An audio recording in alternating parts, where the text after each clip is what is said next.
Bem-vindos a mais uma edição do JR 15 Minutos, o podcast da Record TV, que aprofunda as notícias que mexem com a nossa vida. Aos 70 anos, Vladimir Putin conduz uma das grandes potências militares do planeta numa guerra prolongada.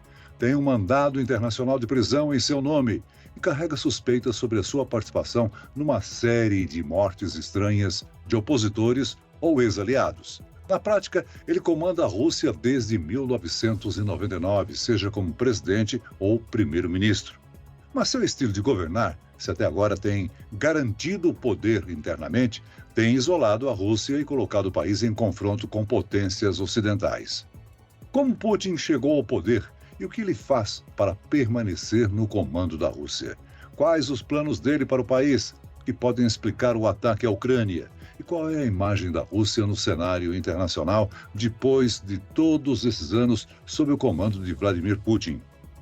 Quem vai nos ajudar a entender a situação do dirigente russo é a professora de Relações Internacionais da Unifesp, Universidade Federal de São Paulo, Cristina Pessequilo. Muito bem-vinda ao nosso podcast, professora. Olá, Celso, muito obrigada. Eu tenho a companhia nessa conversa de Vanessa Lima, repórter da Record TV em Brasília. Vanessa, Vladimir Putin chamou de mentira absoluta as suspeitas levantadas de participação do governo russo na morte do líder do grupo Wagner, Yevgeny Prigozhin. Mas essa não é a primeira morte de ex-exilado ou opositor de Putin que chama a atenção internacional, não é mesmo?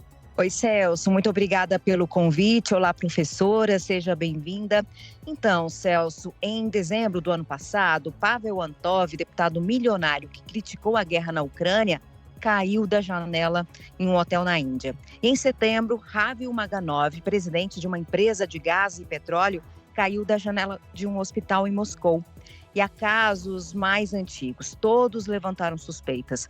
Professora, há motivos para a comunidade internacional suspeitar de envolvimento do governo Putin nestas mortes? Sim, há sempre uma suspeita. Eu acho que na política, todos aqueles que se tornam adversários de nomes poderosos, e aí a gente está falando não só do Putin, mas também de governantes de outras nações, incluindo aqui do Ocidente, acabam tendo mortes misteriosas, né? Eu acho que o que agrava no caso do Putin é que é uma lista desde 1999, desde que ele chegou ao poder, que só vem aumentando.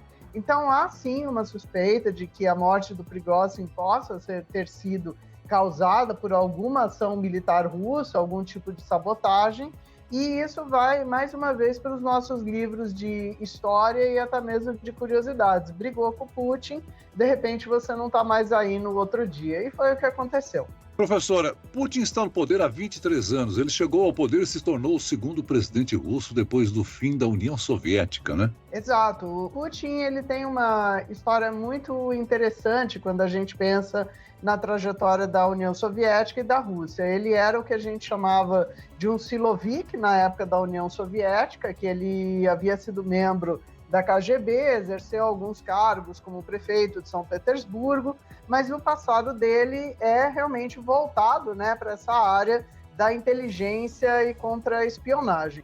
Quando ele chega ao poder, ele já está mais inserido na agenda política, mas ele se torna, de fato, uma personalidade que vem salvar a Rússia de um desastre econômico. Por quê?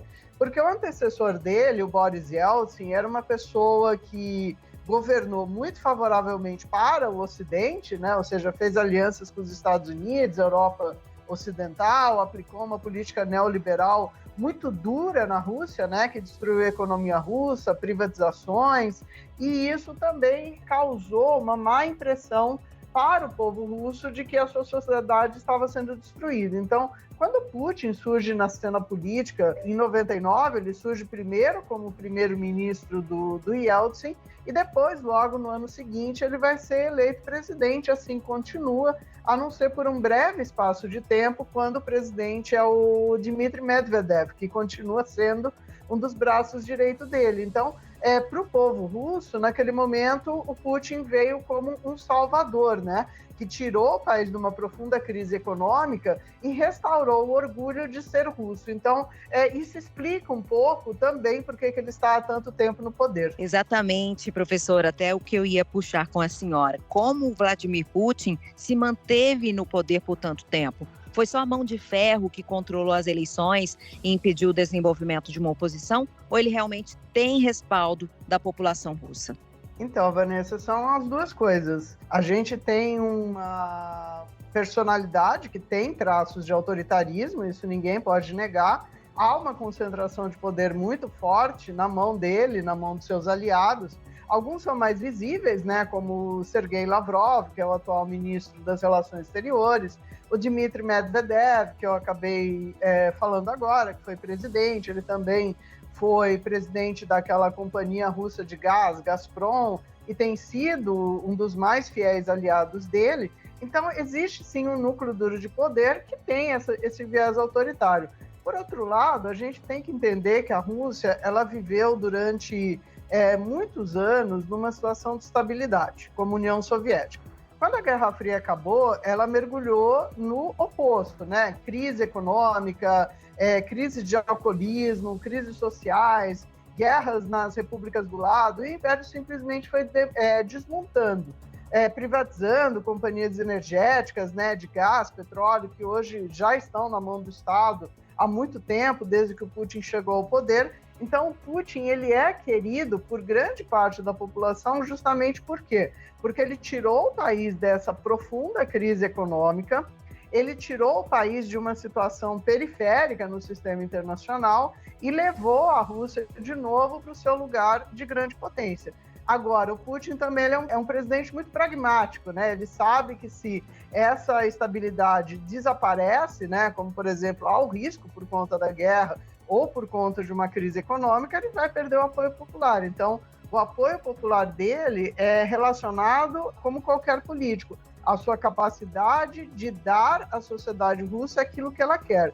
Professora, a senhora até mencionou que ele é muito querido, né? Em 2020, os russos deram 77,92% de votos para confirmar uma reforma constitucional que, entre outras coisas, permite que Putin fique no poder até 2036.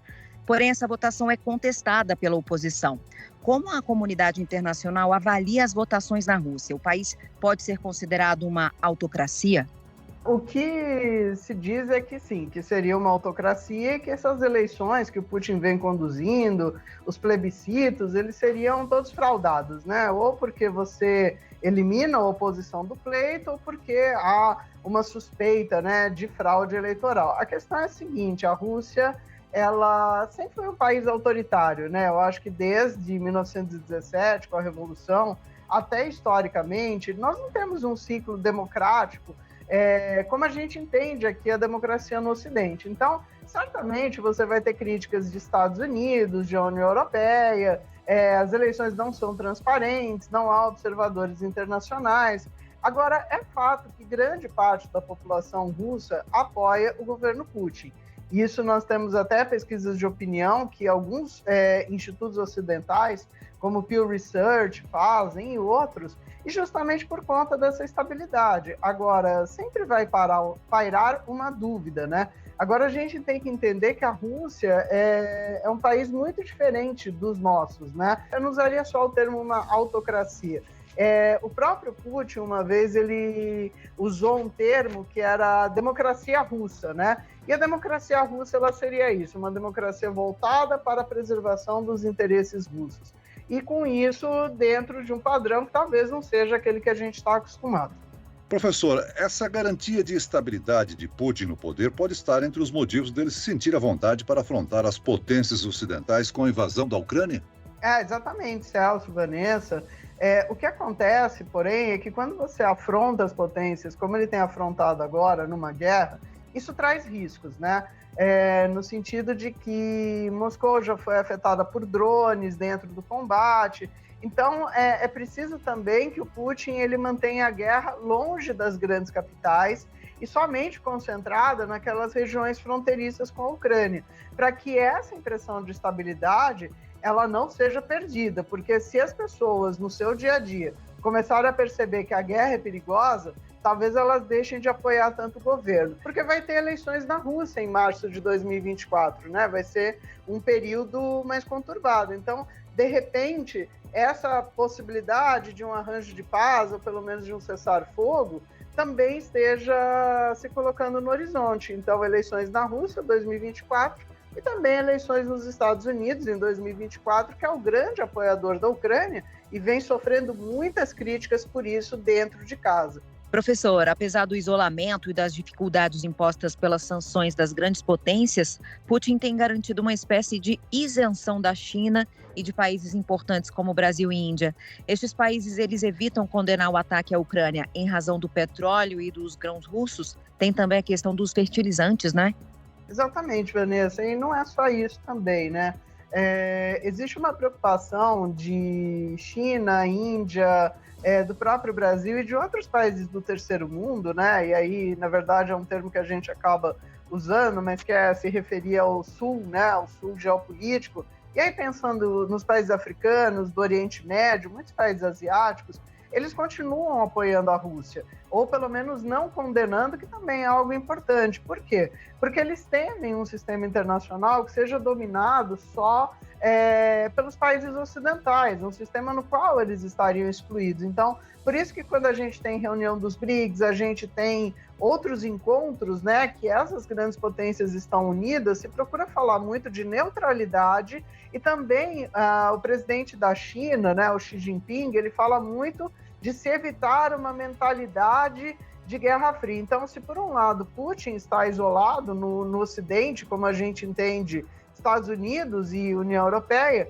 por outro lado, nessas regiões do sul geopolítico, ele tem um grande apoio, ou pelo menos, como eu falei, ele não tem grandes condenações. A recente expansão e fortalecimento dos BRICS com a entrada de novos países atende os interesses de Vladimir Putin. Ele pode se beneficiar de um grupo que confronte os Estados Unidos e a União Europeia? E, nesse caso, quais os efeitos disso para o Brasil que integra o grupo, hein, professora?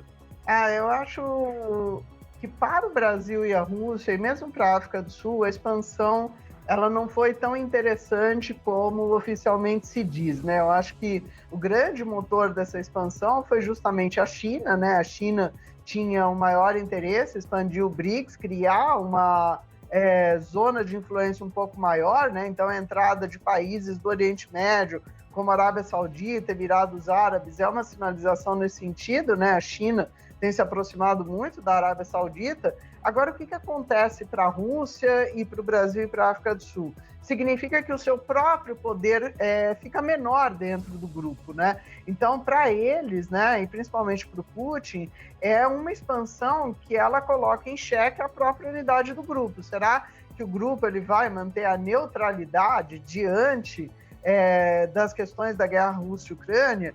Para o Brasil, né? Qual que é o nível de influência que o Brasil vai manter se esses outros países estão entrando? Até porque o Brasil, dentre todos os membros, ao lado da África do Sul, é o que tem menor poder militar. Então, a gente sabe que o BRICS é uma aliança econômica, é uma aliança política, mas ela tem também um componente militar. Então, eu acho que a expansão dos BRICS ela é mais uma vitória da China e mais uma aceitação dos demais países que têm o receio de ver seu poder ser diminuído lá dentro. Professora, e como a condenação de Putin por crimes de guerra pelo Tribunal Penal Internacional pode interferir nesse isolamento do presidente russo? Putin vai ter que contar cada vez mais com seu antigo aliado, o chanceler Sergei Lavrov? Com certeza. O risco do Putin estar com esse mandato do Tribunal Penal Internacional é que ele pode ser preso se ele vai viajar para algum país que ele é membro do Tribunal Penal Internacional, né? Então, por isso que ele não foi na cúpula dos BRICS, né? Embora a África do Sul tenha dado imunidade para ele, talvez ele também não vá comparecer à reunião do G20, que deve ser nas próximas semanas. Então, isso acaba limitando um pouco as viagens internacionais dele. A senhora já acenou aí que poderá haver um breve cessar-fogo em função das eleições do ano que vem, né? Mas se a guerra se prolongar muito, é possível que Putin seja levado a cumprir as ameaças de usar armas atômicas, professora? Essa é uma ameaça que está sempre na mesa, né? Infelizmente, a gente já teve o uso de armas de fragmentação por parte da Ucrânia na guerra. A gente fala muito de armas de fragmentação, mas precisa lembrar que elas também podem ter componentes radioativos, mas ainda assim eu acho que esse limite o Putin não ultrapassaria. Até porque, se ele ultrapassar, gera um problema também para a China em termos internacionais, porque permitiria aos Estados Unidos uma contra-reação via organização do Tratado do Atlântico Norte. Muito bem, nós chegamos ao fim desta edição do 15 Minutos. Eu quero aqui agradecer a participação e as informações de Cristina Pessequilo, que é professora de Relações Internacionais da Unifesp. Muito obrigado, professora. Muito obrigada a você, Celso, Vanessa. E agradeço a companhia de Vanessa Lima, repórter da Record TV em Brasília. Vanessa? Celso, muito obrigada pelo convite. Professora, foi uma honra ter a senhora aqui com a gente.